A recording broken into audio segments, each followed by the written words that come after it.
How to fix screen share audio on Discord mobile. Hello everyone, welcome to this channel. I'm Emily and I'm here to help you out today. So without any delay, let's get started. So first of all, launch the Play Store application on your device and make sure that you have the updated version of Discord application. Here you can see there's an option of update over here, which means we have the latest version. So we're just going to go back and then make a long press on Discord application.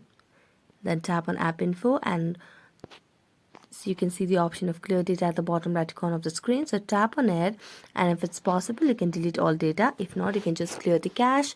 Here I'm going to delete all data. Next, tap on app permissions and make sure that you have toggled on all the required options over here. So make sure that you have toggled on your microphone, especially over here, and then camera and files and media and so on by going to each option. After that, you can just go and check and your issue might be solved. So thank you so much for watching this video. See you next time.